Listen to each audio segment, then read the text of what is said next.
Syed Jawad is Afghanistan's ambassador to the United States. He joins us now. What are your expectations of an Obama presidency?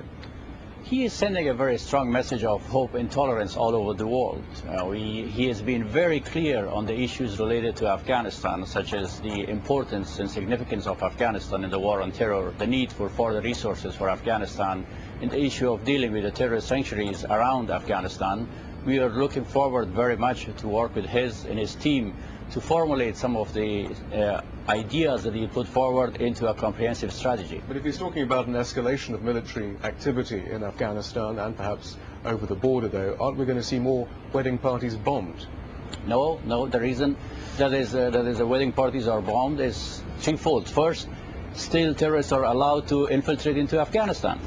Second, the terrorists hide into the places such as funerals, such as wedding places. That happens, unfortunately, in Kandahar. And third, because of the limited military resources and capabilities, the United States has to rely on aerial bombing, which we disagree with. We are completely against it. If you have more troops, if you have troops that are better equipped, then we can carry out surgical operations and go after these bad elements. Have you seen any indication from what Obama has said that he would rely less on air power, on strikes from drones and so forth, more on surgical strikes, as you put it? Yes. Well, my contacts with his senior policy advisors, I have clearly indicated this position, and we have told them that civilian death is unacceptable to the Afghan president, to the Afghan people, and every measure should be taken to reduce this or to prevent it. Right, but that's what every administration says. That's what this administration has said. But it goes on, and indeed, as David Chater was just saying, this is one of the bloodiest years in Afghanistan so far, and we understand that the American military has carte blanche now to launch airstrikes whenever they want from a local level. They can make the decisions without even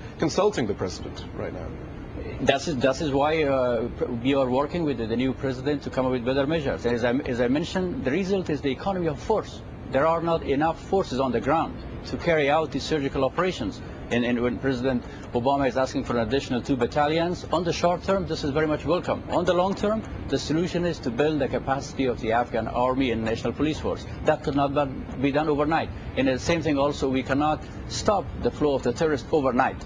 So what could be done is to temporarily increase the presence of the international forces, and on the long run, shut down the terrorist sanctuaries across the border and build the capacity of the Afghan police and army. I mean, there have been many commanders recently, some British commanders who said that victory isn't attainable in Afghanistan. It's neither feasible nor attainable.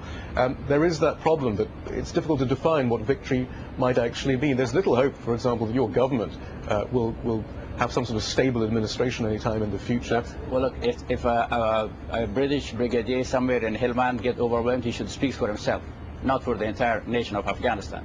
We have been fighting for our freedom, for our dignity for 30 years. We were not going to let actually a few band of terrorists and criminals to take over Afghanistan again. They did it. They were a government in Afghanistan. We know exactly what it means if they are a government again. So the determination of the Afghan people, the consensus of the international community on the need to help Afghanistan is strong. We have a bump on the road. But will not a sudden influx of forces, as Obama advocates, into Afghanistan merely incite an insurgency? No. We have to contain the insurgency first, and if needed, later we'll talk to them. And also on the issue of the building the capacity of the Afghan government, if we are continuously under attack from all directions, how can we build that capacity? So we do need a room. We do need actually better security in Afghanistan to enhance the capacity of the Afghan government to deliver services and to provide protection. Ambassador, thank you very much. Thank you. Well, the partying went